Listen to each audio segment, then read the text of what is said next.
Hey, good morning, David. There we go. How are you doing? Good, good. Just getting Well, thanks for hopping on early this morning. I know it's early your time. yeah, it's it's kind of oops, sorry, just hold on a second. I'm pretty used to it being on the West Coast. Yeah. So Yeah, I get can imagine. we get I've had calls where it's like committee meetings. I have one advisor who does a lot of really big plans with us, but he likes to start committee meetings at like 8 or 9 in the morning. And I'm like, oh, can't you just put me at the last person to dial in? Because I don't need to sit through an entire committee meeting. It's Yeah. and it's all of a sudden it's like, oh my gosh, I gotta get on this call at 6 or 7 in the morning. I'm not even, have my first cup of coffee in me by then. They say your caffeine's not kicking in for a little while after No, that. no.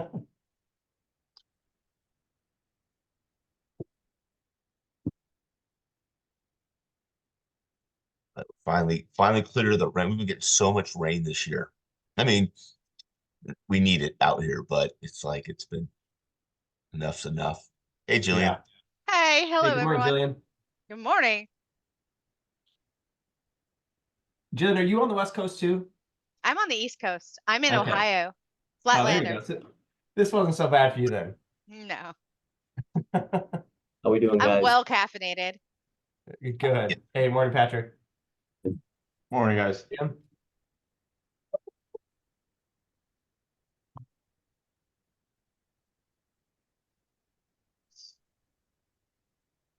Probably have more folks signing in here shortly. Hey, Sam. How's it going, Kyle? How's it going, everyone? It's Sam.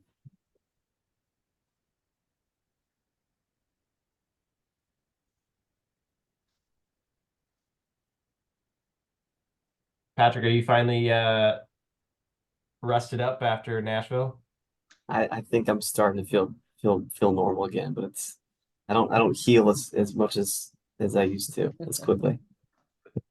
I had But a, I had an advisor call me the next day. He's like, "Hey, Dave, we had a meeting scheduled." He goes, "I can't do this. I'm so hungover. I can't even manage." He goes, "Let's reschedule for like next week." I'm like, "Wow."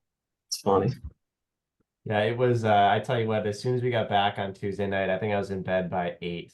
Yeah, I just couldn't do it.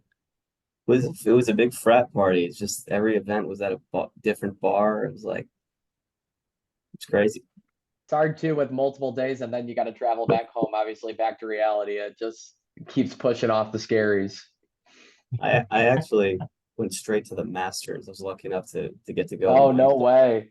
So I got a little detox in a really cool How spot. how awesome was that? What day did you get to go, Patrick?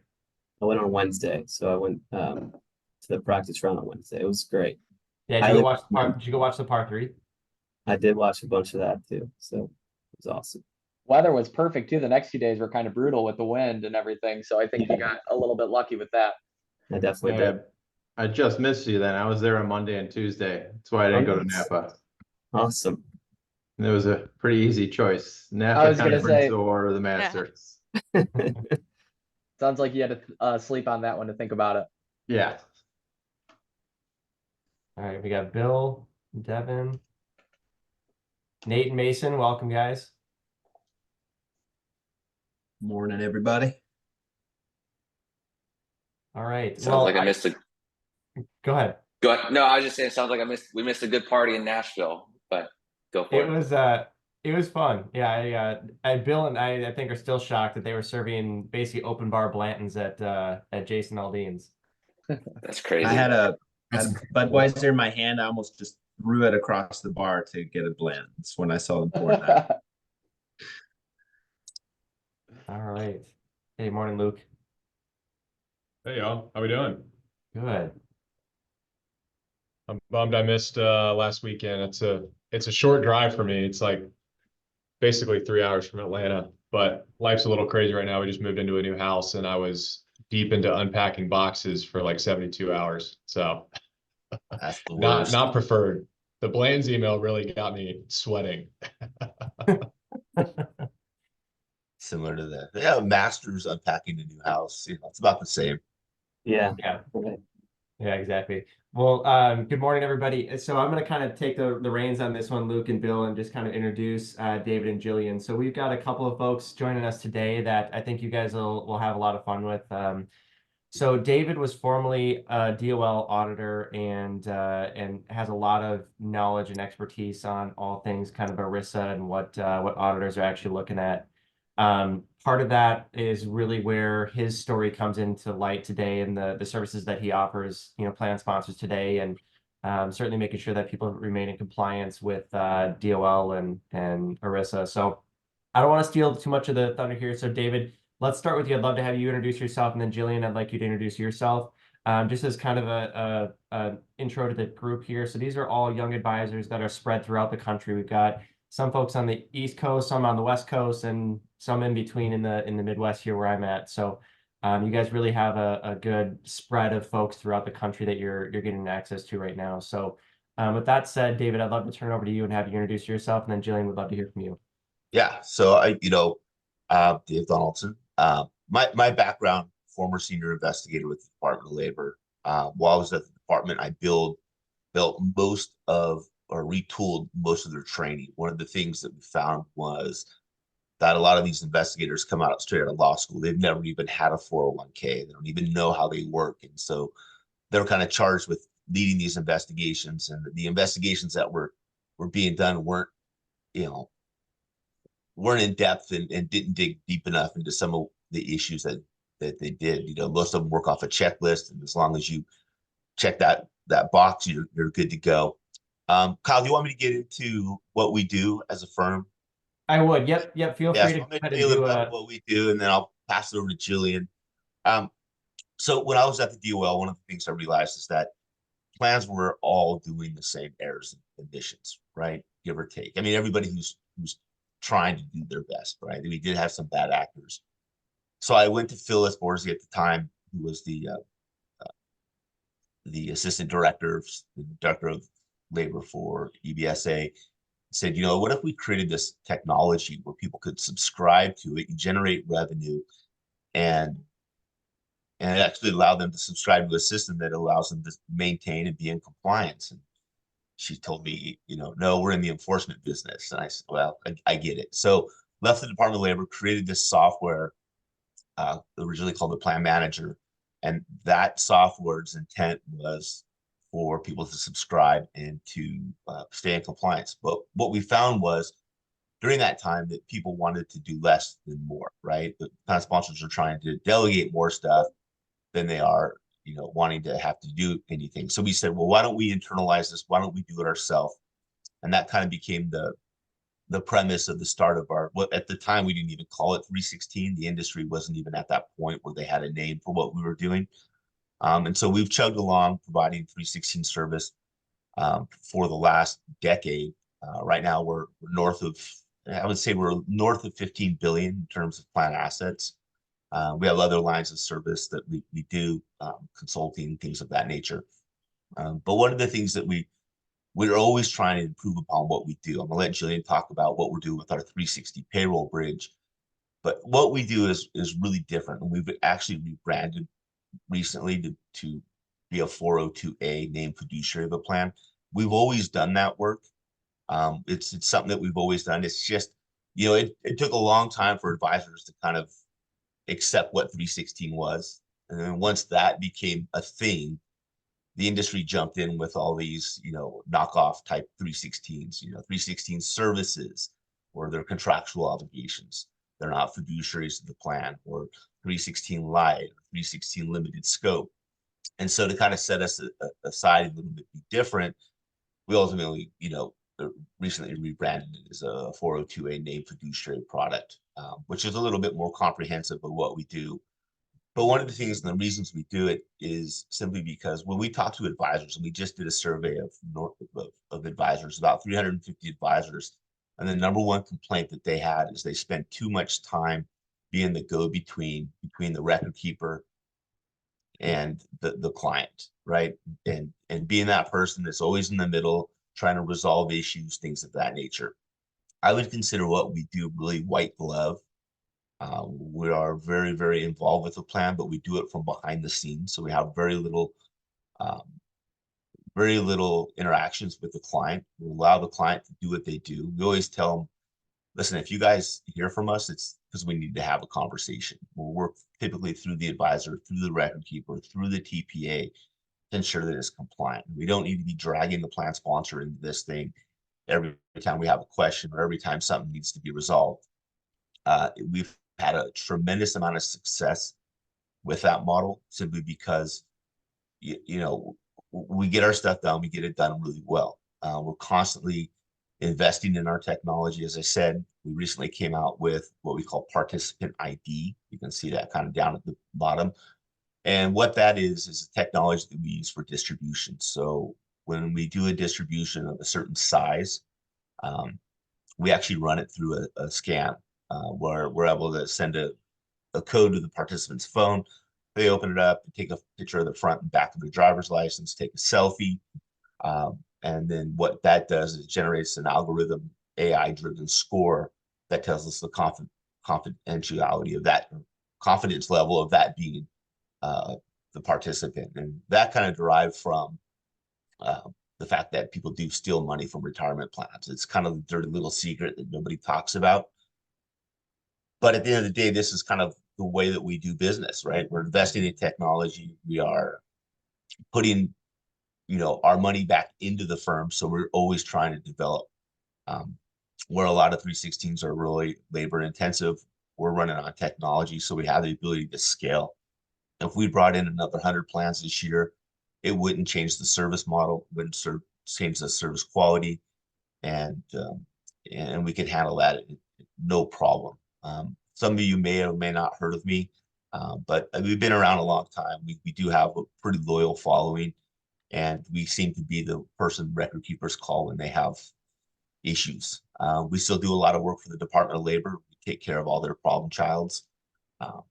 So we have a good working relationship with them. We talked to, like 2 weeks ago, I was on the phone with the FBI and the Department of Labor talking about a theft that happened within a plan to kind of explain, they called me, how do you think that this happened? And so we're constantly trying to always improve in what we do. I have information I can send you, Kyle. You can get it to the team.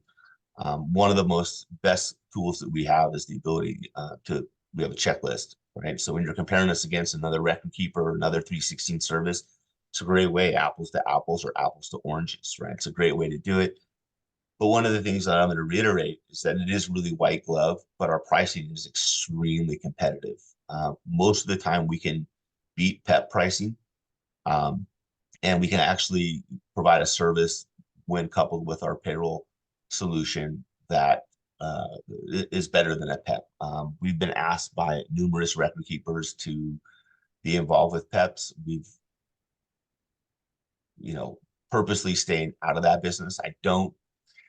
I'm not there yet with them, right? I'm just not there. I don't think they have the oversight. I'm concerned that DOL is chomping at the bit to investigate these, because if they find one plan running with certain issues, they're going to look at the entire PEP, right? I know how the DOL works. They like the low-hanging fruit, and that's a concern of mine.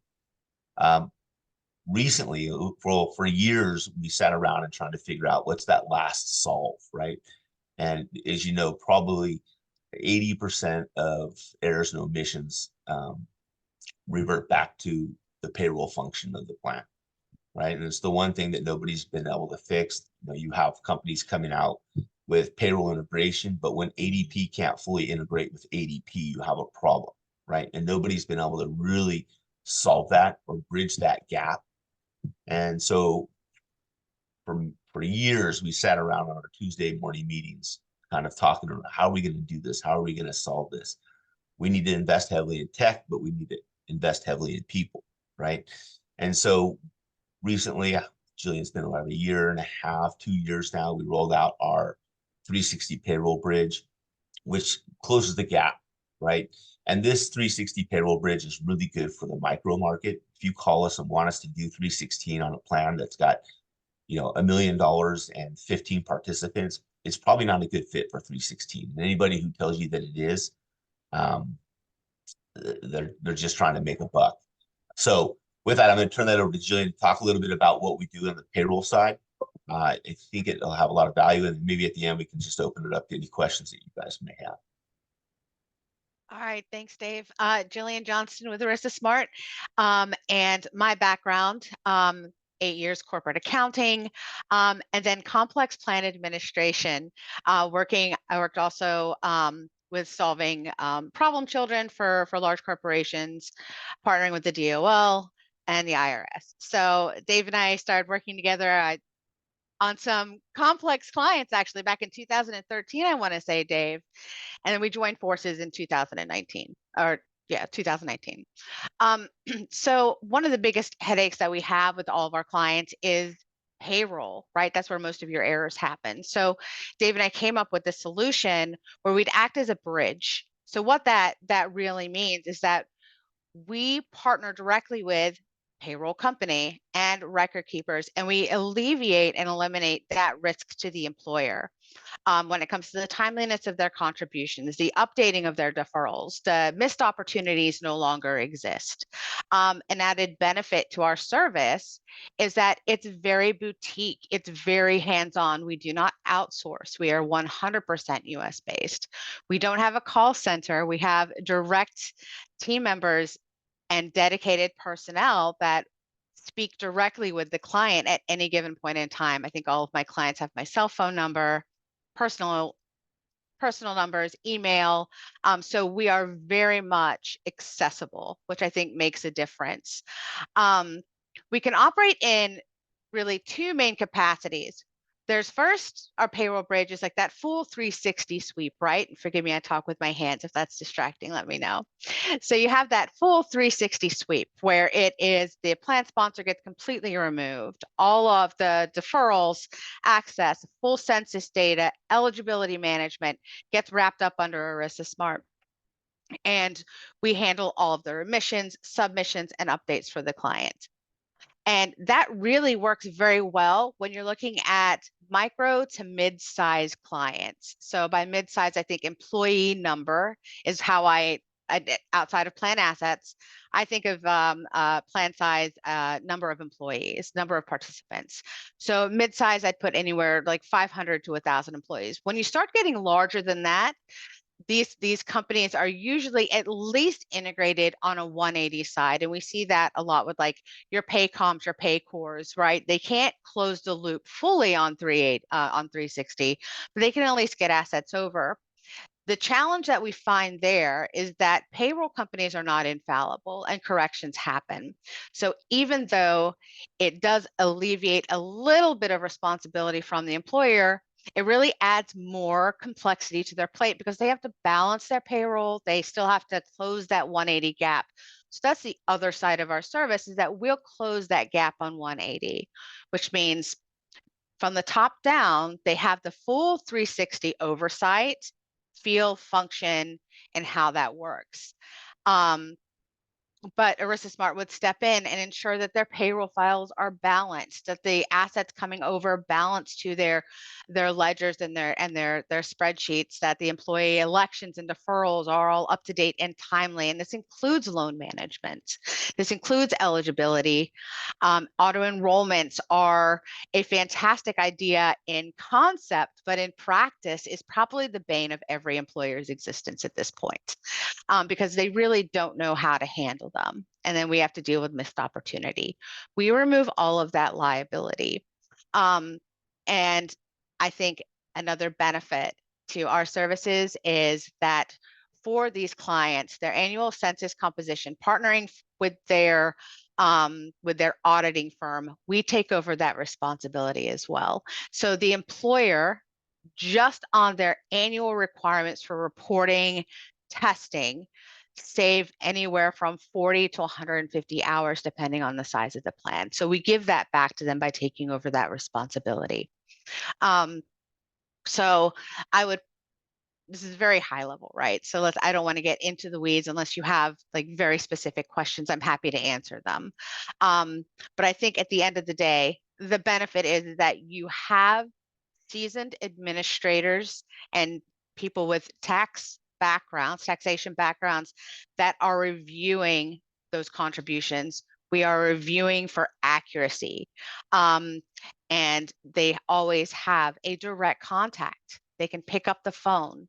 We can look at each other in the eye over Zoom or Teams, but we really do fill that niche where we are ensuring all of that data and that risk is just eliminated, to the best of our ability, right? Which is pretty flawless. And we also take a fiduciary capacity with that payroll part. So if there is an error, we are responsible to catch that, to correct that, and ensure that everything's being done accurately. So I wanted to kind of quickly say the reason why I felt like Jillian and David were going to be perfect for what we needed to talk about was tying into what we talked about at the last meeting. That was around TPAs, unbundled versus bundled. And I think one of the things that, at least at our firm, what I've noticed over the last, let's just call it 2-3 years, since a lot of the record keeper consolidation has happened, is there are more and more issues. And what I found is even since COVID, a lot of our clients, our plan sponsors, are actually having turnover within HR staff and payroll staff. And the number one issue that we found is having to sit on calls to fix payroll problems, trying to figure out, okay, what was eligible compensation, what isn't, what's in the plan document, things like that. And one of the solutions that we found through ERISA Smart is that they can actually be there as a secondary resource to make sure that that stuff doesn't happen and keep your clients, keep you guys out of hot water, and making sure that all this is done according to what DOL and ERISA guidelines tell you that you should. So I felt like this was a very good complement to, the direction that we're starting to discuss within our kind of group here, in ways to make sure that our clients are getting, the oversight that they need. Just given the 316 conversations we had at the last meeting, the TPA conversations, are you going unbundled? Are you going bundled? Things like that. So we have noticed, and actually I recently had an introduction with David and Jillian with our own clients. So we've got I'll be open here, just given our kind of tight-knit group here. We've got a cannabis MEP that we currently have with a payroll provider, and it's an absolute mess. I'll be honest. The plan sponsors themselves are Because they're high, well, I mean, you never know, right? But I'm just kidding, but maybe. Who knows? They're Or it could be worse if they weren't. Yeah, maybe. They're not the most sophisticated individuals, and so for them to truly understand, how to operate the payroll system and tying that in with 360 integration, it's been a challenge. And so we're actually truly looking at ERISA Smart to kind of tack on to that MEP to really provide some of the oversight for some of these clients, because they're just not capable of doing it themselves. And so this is something that I wanted you guys all to hear and know that it's a resource out there. And just out of curiosity, anybody here, go ahead and raise your hand. How many of you had issues with payroll in some sort with your plan sponsors? Yeah, so probably over half us, if not all of us, have had some sort of run-ins with, payroll issues, processing, things like that. And I think the other issue that you need to be concerned about, if you're not talking to your clients about it, is cybersecurity concerns. And that was something that David talked to about, distributions happening to individuals that are, doing criminal activity.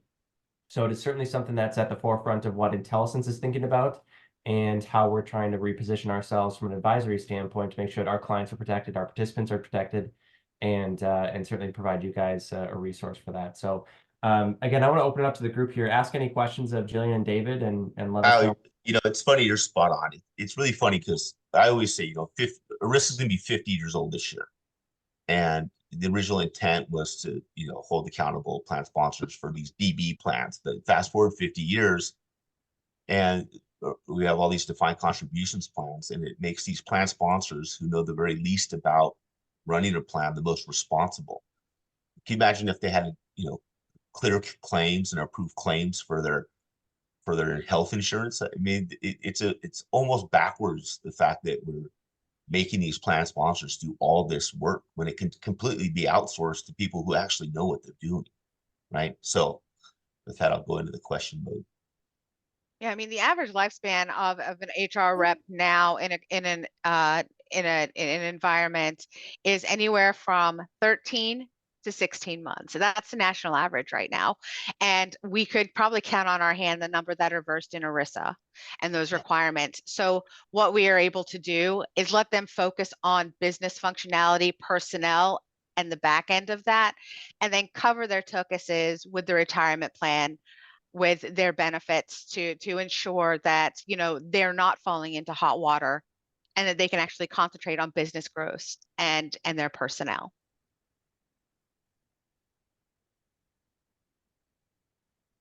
Nate, I know you got something, but just to kind of chop it up and get the questions going, you know, it sounds like one of the major services or areas of focus is making sure that payroll is correct. Two examples you gave out was timeliness of contributions, you know, changes in deferrals.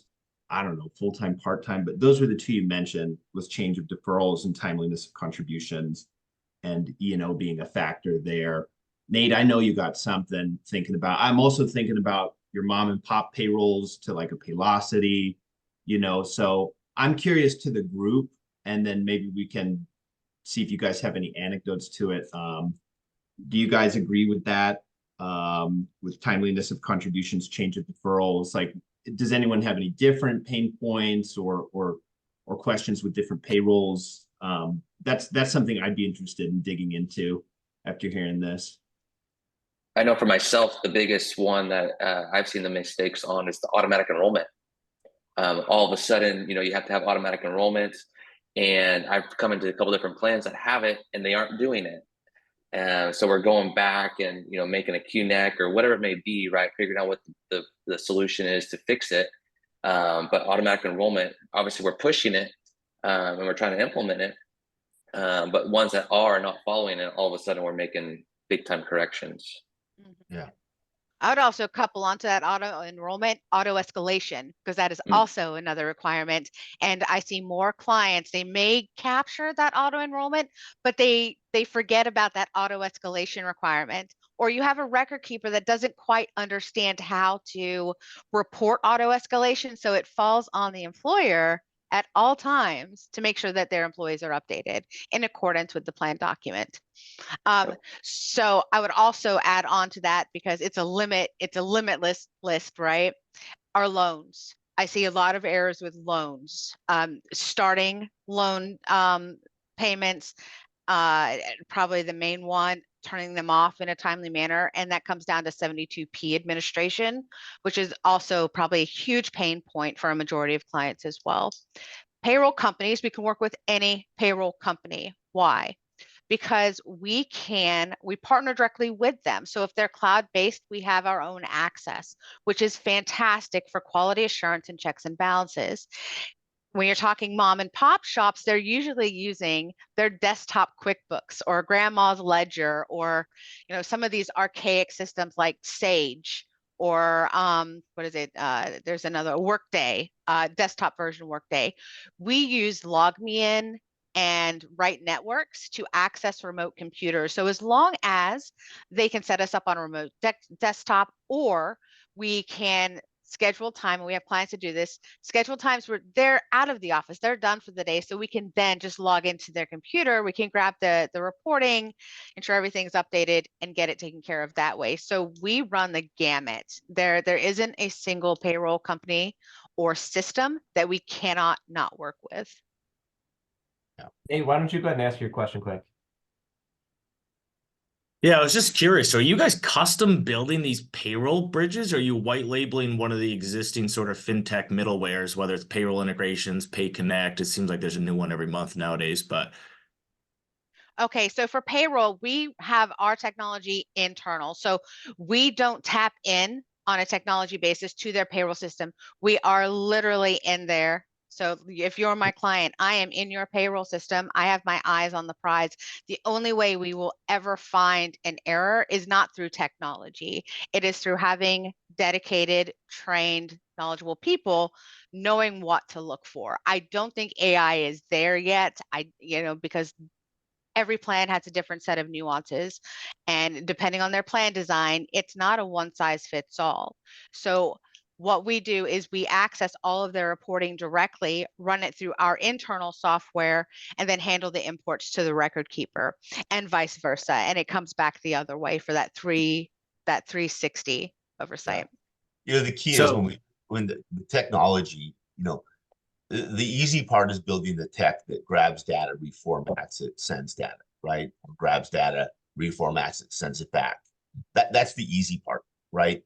And anybody could build that bridge that has, you know, good developers on staff. But what we did is say, okay, if ADP can't even, you know, integrate with ADP, where's the issue? Where's the problem? And that's where that human touch really comes in. You know, Arista Smart in general, we've always been about checks and balances, right? That's why we don't offer record keeping services. That's why we're not a TPA, because plans have to have a series of checks and balances. When people are reviewing and approving their own work, that's where the errors and omissions happen. You can't expect somebody who's making a mistake to catch their own mistakes, right? But yeah, we run everything. All of our software is all proprietary. It's all internal. We don't license any technology out whatsoever. None. So just out of curiosity, this could be a relatively pointed question. You guys are taking on like the least scalable, most error prone, most likely to cause like liability issues. I would imagine your service, and don't take this the wrong way, it's in, I think, a backhanded compliment, must cost an arm and a leg, no? No. Wow. No, not at all. Let's talk. What's your average plan that you're bringing in right now? What are you really? I know we all want the big dogs, right? The multi-million, billion-dollar clients. But at the end of the day, it's usually your mom and pops or your mid-size up to like 100 employees. I think that is like the bulk of your clients that you're probably getting, and that's your most calls, right? Usually. So let's say you have 100 employees. Do you know what it costs you for our services? Structuring that, or let's make an assumption that they're biweekly, which is the most common payroll cycle in the nation right now. It will cost you less than $2,000 a year for our services for the payroll. So it's like what, 50? So that's specific to the payroll. That's not including the 316 taking on the liability piece. That Yeah, our payroll is still fiduciary, right? So Yeah. we still take on that liability. So they are getting all of that. And I know it sounds like a discount bargain, but it does enable us to do what we do. And that's Yeah. what we are focused on, And are I helping always, these employers. and our 316 will never be over 10 basis points. So when I say we're able to compete against PEPs and be successful, it's because we've got the ability to scale, and we've got the technology to be able to do what we do. It's not a manual intensive thing. We do price plans accordingly to the plan, right? We're going to price a restaurant group much differently we would a law firm. So when we do our pricing, we do look at the plan. We can build plan assets. We can do flat fees. We can do per participant charges. You know, you got to remember, I come from the DOL. So when I do my pricing, I try to do what works best for the plan. We brought in a plan, $1.2 million, 30 participants. That was yesterday. And the only way I would take on the plan is if the plan sponsor paid for it, right? I'm not going to saddle our minimum fee of $1,500 on 30 participants. It's just not. I mean, we're all trying to get people to retire, right? I mean, that's the end goal of this thing. And so, yeah, everything we do is fiduciary. I guess we would call ourselves, you know, a fiduciary payroll service. But everything we assume the liability, right? Because what's it worth, right? I mean, you look at like these 316 contractual obligations that these plan sponsors do. At the end of the day, they're not assuming the liability; they're assuming the responsibility. But if you look at the fine print, it says that the plan sponsor still retains the 316 administration responsibility. So, you know, it's, you know, there's a firm that came out with a fiduciary warranty many years ago. It was a really good marketing strategy, right? So, David, let me ask you a question. Sam, go ahead. Yeah, I was gonna say we're working through a problem with, ironic that you said ADP, where it was ADP payroll, ADP record keeper, and they went direct, so they didn't have an advisor, so we got added. after the switch all went through, they switched payroll, they kept their record keeper still with ADP. So as you can imagine, that's even worse of a nightmare. So they weren't able to load contributions for like 3 months. We got included because they were a client of ours on the insurance side. So we were able to get contributions funded. But do you guys help with any of like the correction stuff, the voluntary correction Yeah. program? What would that look like? Is that kind of like a one-off cost, or how would you help? Because we're leaning on ADP, and they're just, obviously, as you can imagine, just not helping at all. So just trying to get that facilitated as to what that would look like to make everybody made whole. Absolutely. So that's a fantastic question. And you see this most common with bundled service providers. They will do the administrative testing, but they will not do calculative corrections. What they'll say is reach out to ERISA counsel or hire a consultant to do it. So we do have a lot of services, and ironically, ADP and Paychex and ADP through I think they use Mid-Atlantic, right? They won't do it. And if they do it, it's not accurate. We have a lot of corrections that we deal with through them. Forgive me for a moment, my headset's. You know, doing these correct, we probably get 4 or 5 calls a week for doing corrections. It's a standalone service. I always tell people, you can pay us up front or you can pay us in the back. Either way, you know, we're gonna, yeah, but we do a tremendous amount of it because legal counsel doesn't want to do the calculations. You know, the TPAs don't want to do standalone stuff. It's a good size of our business is doing corrections and calculations. Then that would be a standalone. When we do bill that, we bill that at a fixed cost. So we're not trying to, you know, run up a tab. This is what it's going to cost to make that correction. We'll do the calculations for you, and this is what it's going to cost. So there's no misunderstanding of what the right cost might be. We're not doing on an hourly basis. Perfect. And Thanks. with the exception of those, external things where we come in and do corrections, everything is transparent with ERISA Smart. There are no hidden fees. There is no a la carte pricing that you see with these other companies. What we have in our scope is everything that you're getting. You're not going to get like phantom bills and invoices from us for corrections, depending on the scope of corrections. So right now I have another client that I'm going back 20 years, believe it or not, to do a misdeferral opportunity. They're over 200,000 in corrections right now. Obviously, the cost for that correction is much more in depth, right?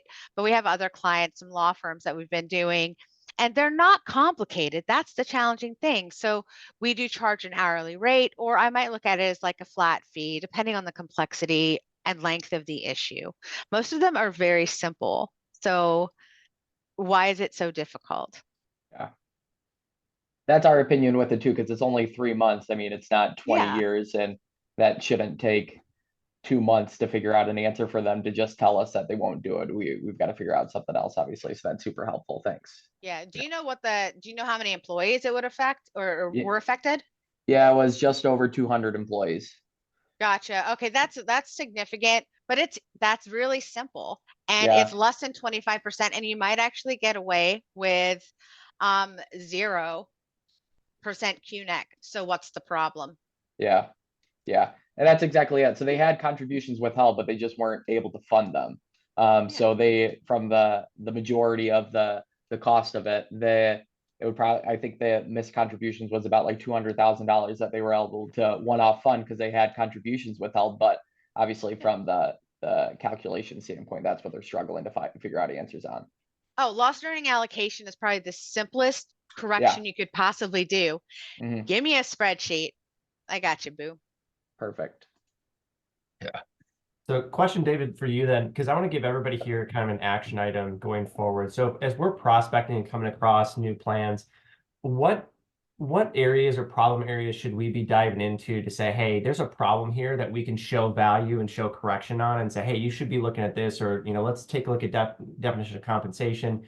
Where do you see most often plans failing, and what should we be looking at with prospective new plans? One of the questions I always start with when I talk to this plan sponsor is, tell me your pain points with this plan. Like, what are the pain points? Like, what are you struggling with?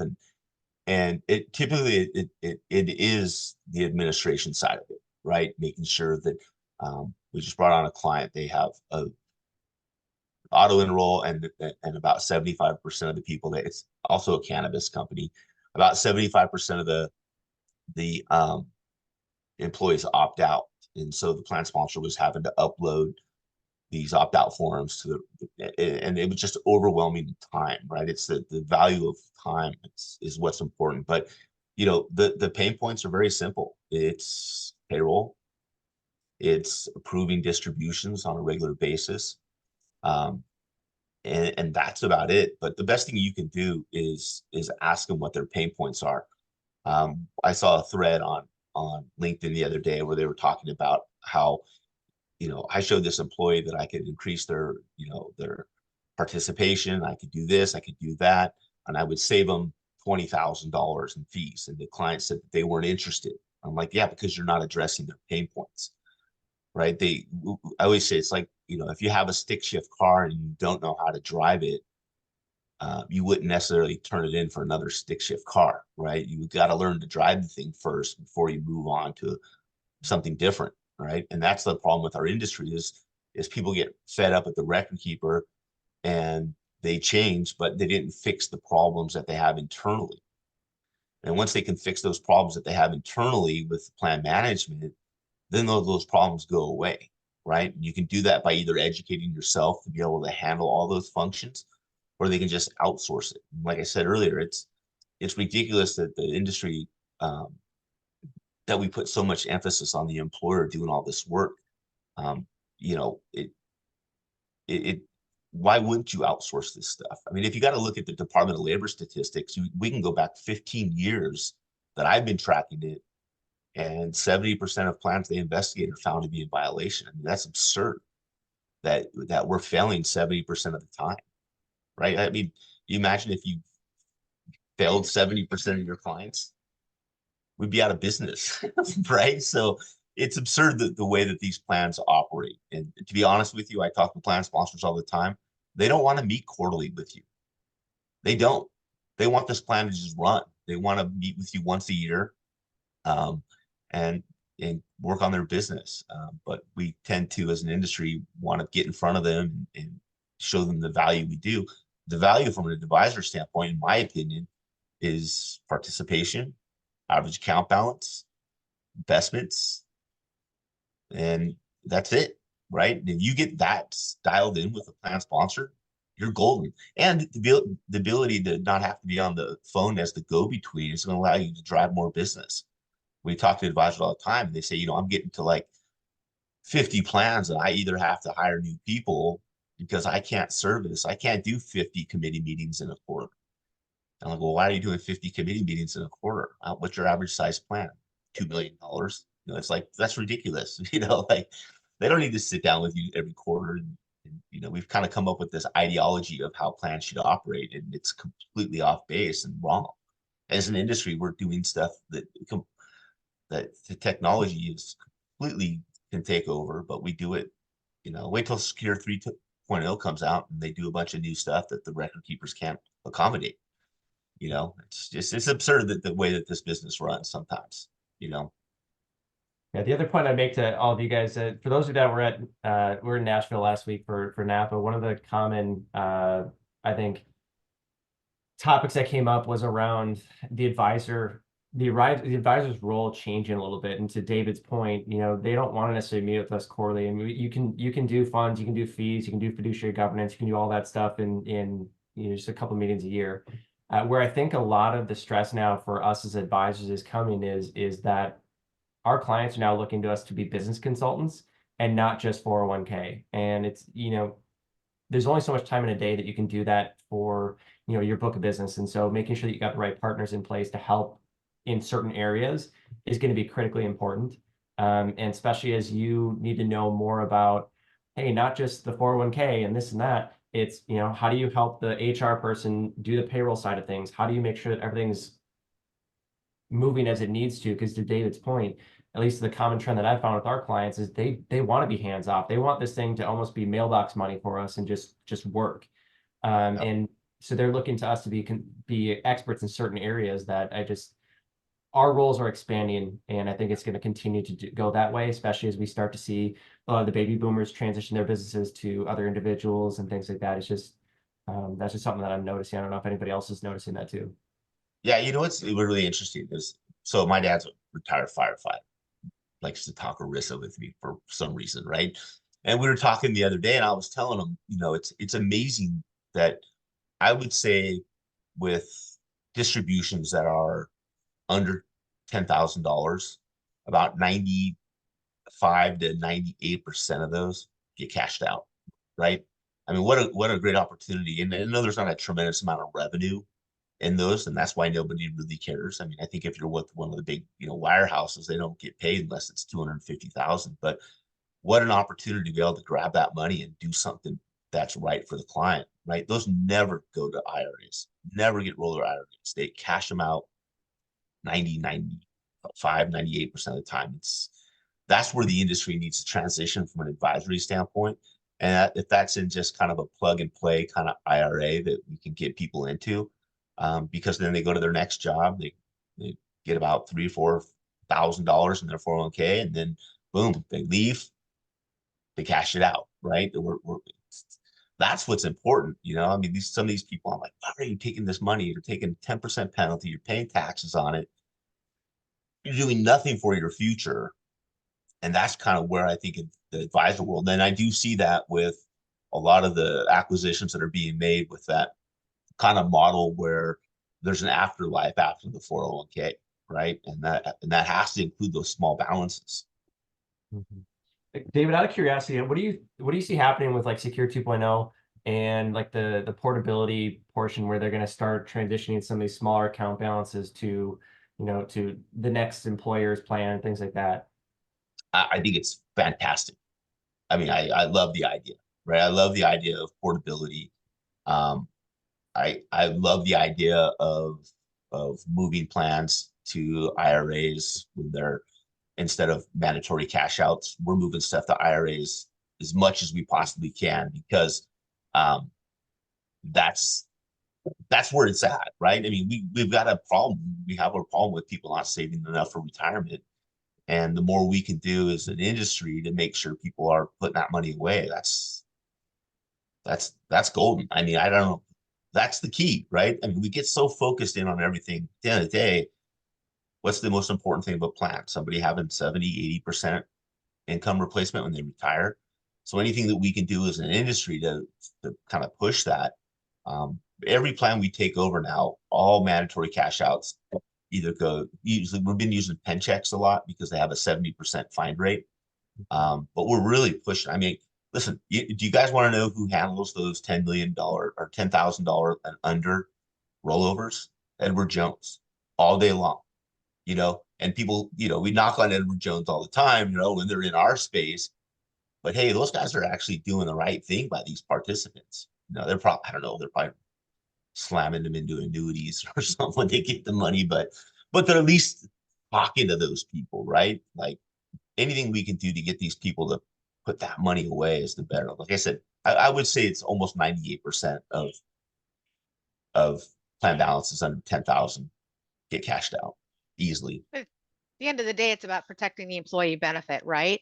But let's think about it on another level for your client, is that when you have cash outs and you're sending a check, most of those, because they don't even understand that they're coming, end up being uncashed. And uncashed checks is a huge liability for your client. So by just transferring to IRAs directly, regardless of the account balance, you're protecting the employee benefit, you're helping them prime for the future, and you're protecting your client in the same, all in the same breath.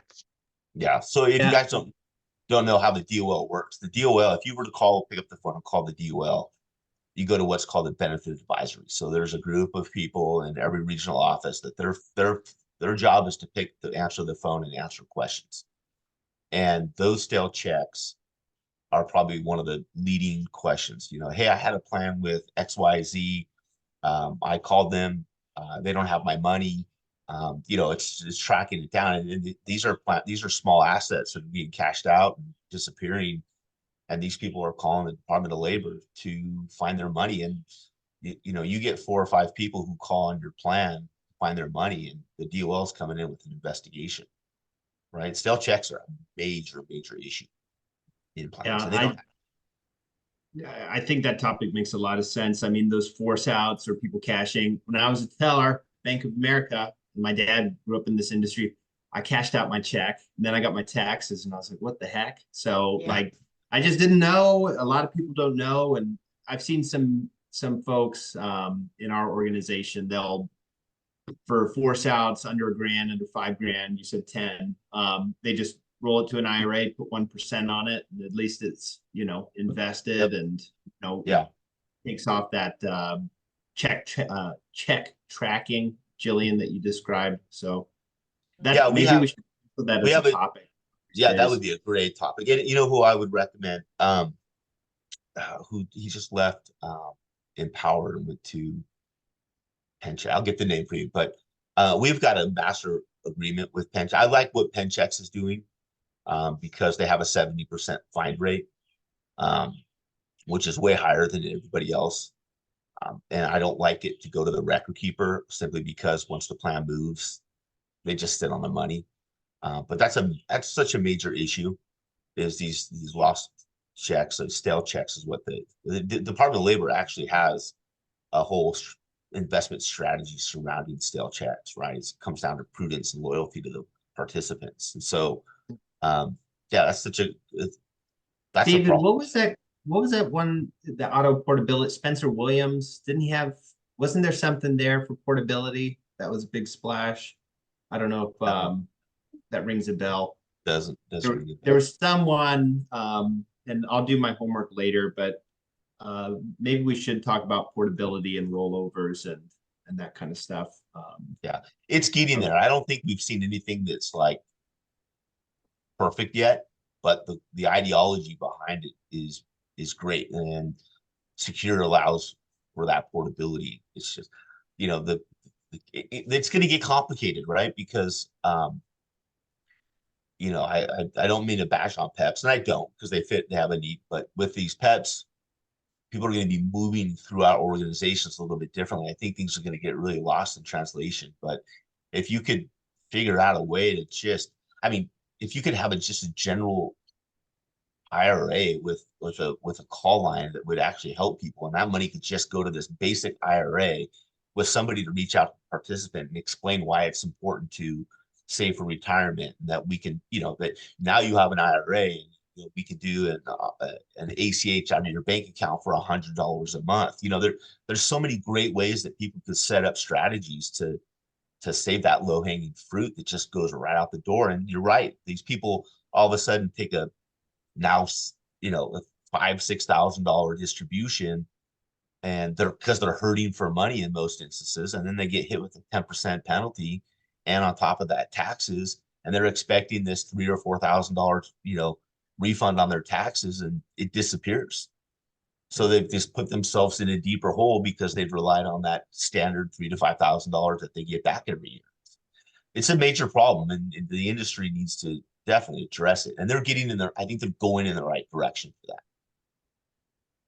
I think Secure 2.0 is going to throw some hiccups into the wrench. So some questions. So we also have a lot of plan design questions with our clients. We partner with a lot of our advisors, and help them find good solutions for their clients and plan design.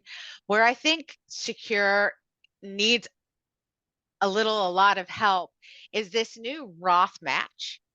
At this point, I am not recommending that my clients adopt that feature, and here's why. The IRS does not yet know how they're going to handle that benefit that's being paid by a plan sponsor. They don't know how to tie in the tax benefit to the employer for even electing to match on a Roth basis, right? So right now you can write off as an employer up to 25% of the benefit that you provide to your employees, right? How does that work when right now they're all pre-tax, but when you have a subsection of those that are Roth, taxes are already taken care of, right? What benefit is there to the employer, and how is the IRS going to resolve and rectify that? So I think I'm getting more and more questions about how to handle Roth match. I don't know if that's something that you're getting a lot yet, but it's coming. And it could very well be a phantom tax, Mhm. right? And if the IRS kind of goes that way, now you're paying taxes on money you never, you know, you're paying taxes on the money that went to the plan, but you didn't really feel or see it. I think it's going to be interesting how that they do that. Yeah. Yeah, we need a white paper on that. We need some type of guidance before, we start trying to direct a client down on some what ifs or some possibilities. That's good perspective. Guys, I want to open it up to the group here. Any other questions for David or Jillian? You guys have a wealth of knowledge in front of you, so please feel free to use it.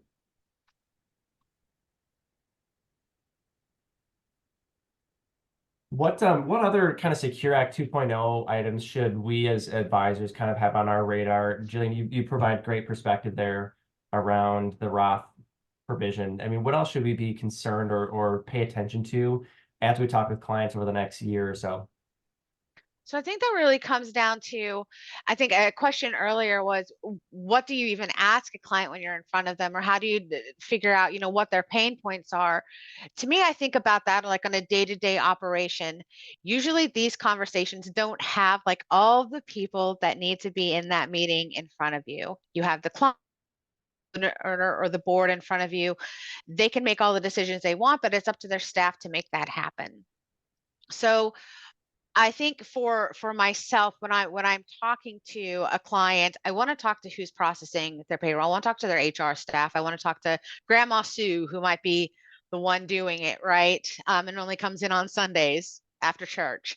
And what we're finding is that I think the definition of compensation is slightly adjusted in Secure 2.0, and definition of compensation is already a headache.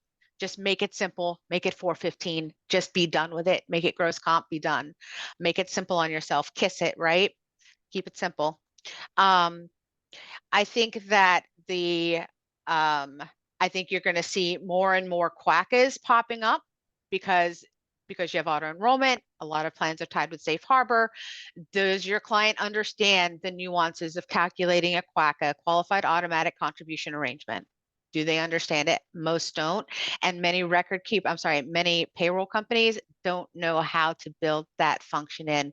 So part of our service also is doing like calculations for match or helping an employer reduce their year-end liability by doing like safe harbor non-elective calculations per pay, right?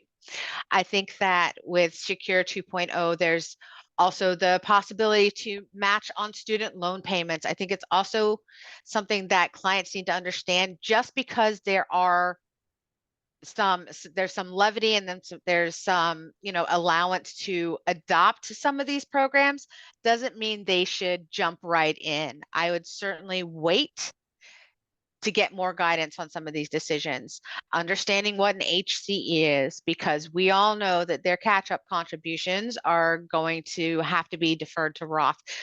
Do they even know how to do that? Do they understand what that means? So for me, it's day-to-day operations that are the biggest pain points. I think one of the things that I don't like most out of that, other than all the complexities, is the ability for plan sponsors to self-certify hardship withdrawals. That could become a big deal because what we see is just a click send that's happening on behalf of the plan participant, and then it's automating the distribution or the hardship. We know employees aren't retaining documentation, right? It's a gimme. We know they're not, right? So when that comes to fruition and the Department of Labor or the IRS start digging into that, and they find that people around the water cooler are like, hey, look, as long as you can get money out of your plan, as long as you say you have a hardship, and boom, boom, boom, they start ramping up. And we see hardships ramp up a lot, and we don't allow self-certification. I don't know how the IRS is going to handle the self-certifications as it pertains to the plan sponsor. I mean, they could go back to the participant and hold them accountable, but then how do they approach the plan sponsor, right? It's the plan sponsor's responsibility to notify him to maintain this documentation. It concerns me, and I don't know why Secure 2.0 allowed for self-certification. The other thing that I understand when people are in domestic situations that are very difficult and they need to remove themselves from that location. I don't know how that is going to flow, right? Now do we run to the point where, once again, the water cooler, all you have to say is your domestic violence issue and you get money out of your plan, and then people raid the plan. We see that a lot. I see a lot of water cooler stuff that happens, that it kind of like wildfire. As soon as a couple people start doing it, all of a sudden we'll start seeing all these distribution requests for that, and how we document that's going to be interesting as well, right? Can somebody just say that they're an abused person, and if they do we approve it, or do we ask for some type of police report? That's a really weird section that nobody really is talking about, and how that's going to be managed. To be honest with you, I'm still scratching my head on how that would be managed. I want to take somebody at their word. I don't want someone to be in that situation, but from an administrative business idea, how do we address that? That's going to be in. So those two for me are real hangups that I have. We don't allow any of our plans to self-certify hardships. I think that another thing to be cautious of is your I long-term do part-time apologize. employee. Oh, sorry. Real quick at the top of the hour, because I have to jump to another call, but I just want to say, David, Jillian, thank you. And for everybody, before I boost, next week on the 25th, I have a group of advisors getting together to talk about the Consolidated Appropriations Act. So if anyone has heard about that, looking into it, and has interest, just email me separately. But sorry to interrupt, Jillian, but thank you. Thanks, guys. Thank you. Yeah, thanks, Bill. Tell your dad hi. I've known his dad for a while. Yeah. I know we're at time. So I just think, like, a last hit on pain point, employers already don't know how to handle rehires. Rehires are like the crux of all of their existence.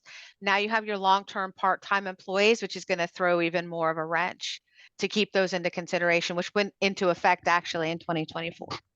So I would keep my eye on the prize there. And for plan design purposes and conversations, I've been moving more plans to like elapsed instead of actual hour.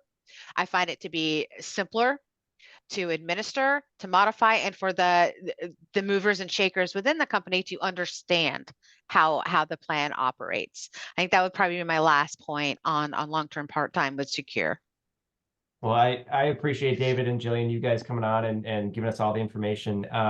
If anybody needs contact information, let me know. David, if you wouldn't mind sending me just a little bit of information for you guys, I can pass it on to the group. And then we'll go from there. But I appreciate you guys hopping on and providing your expertise and insight on everything. Yeah, Yes, thanks thank for you for the opportunity. Ha. All right, guys. Thanks, Have a y'all. great All right, week. Thank you. Thank you. Bye-bye. Thanks, everyone. Bye.